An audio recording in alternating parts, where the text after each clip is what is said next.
Welcome to a quick segment I'm going to call Trapped in the Shallow End of the Gene Pool. It's for videos and news stories that are so absurdly wrong and ridiculous that pointing out how wrong and ridiculous they are is going to take longer than the original source material itself.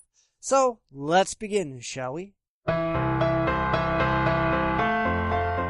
Yes, I've been getting raped.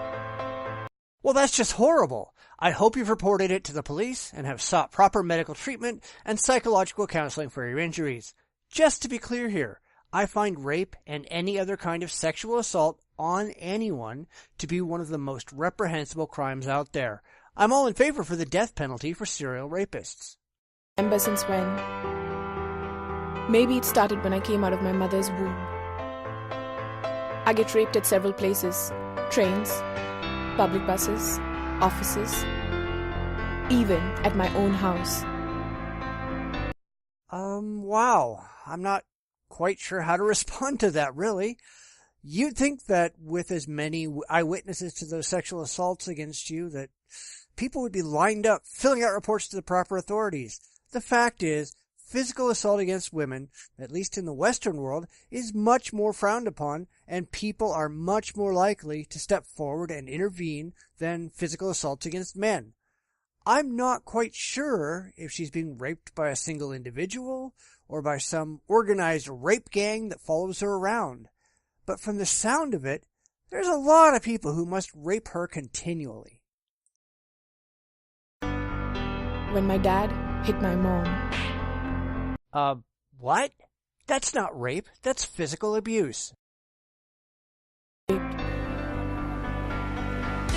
When my mother called.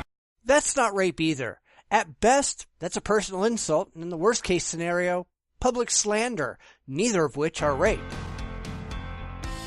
When my brother teased someone else's sister.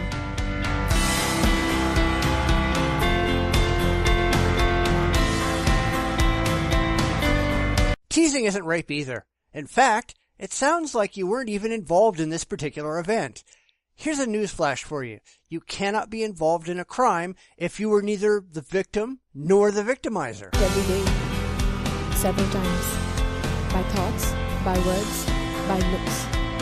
So in other words, you have no clue what the word rape actually means. You're just using an emotionally charged word designed to get a reaction while talking about something entirely different. Let me help you out and tell you what the word means.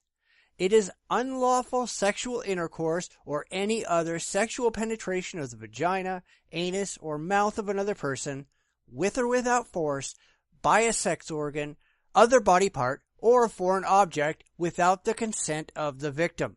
That's what rape is. In the examples given, clearly, this has never happened to you. Going beyond the dictionary definition of the term, let's look at what the FBI, for example, considers to be rape. These are the cases that the FBI considers rape for statistical purposes, and it's very similar, albeit much longer, than the definition I've already provided. I've also looked at local law enforcement statutes, as well as national definitions for many Western nations, and none of them include harsh words and bad feelings in their definition of the word rape. Now it occurs to me that, based on the images provided in the video, this person who is claiming rape is probably not living in the United States. It is likely, although I cannot be certain, that she lives in India. Therefore, let's look at the legal definition of rape in India. No, the definition provided in India doesn't say that if you've heard insults or seen physical violence or thought about things that make you feel bad, that you've been raped. In fact, I've been unable to find any definition from a legitimate law enforcement agency on the planet that would accept any of the things this woman reports as rape. So where did she get this idea? Clearly, it comes from radical feminism, which attempts to use the word like a sledgehammer, pushing ideas that are clearly not rape to be included under the umbrella of rape for purely emotional reasons. People react to the word, and the more emotionally people react, the less they think about the actual act that is being called rape. The more the feminists can control the narrative. I see their faces, but I can't see them. I only see my family. So her family sucks? Isn't that essentially what she's saying? All of the horrible things that she sees every day, the things that make her feel like she's being raped, the things that happen in offices and markets and all over the place, all of those people are her family? Well, why doesn't she just move? If her home life is as horrible as she suggests, why is she still living there? It makes no sense. Well, I am sharing it, but not because I like it, but because it's so ridiculous. Its absurdity needs to be called to the attention of the rational world at large. Calling these things rape is disingenuous and dishonest. It's like saying you get murdered every day when you feel discouraged. Words have meanings, and these are not what the words mean. Let's be honest. It's really all about evoking an emotion, not an intellectual reaction. Radical feminists don't want people to say, "Gee, that's a good observation. We should think more about that." They want everybody to freak out and run around like chickens with their heads chopped off because virtually all of us are enculturated to react negatively to accusations of rape. They know that's what they're doing.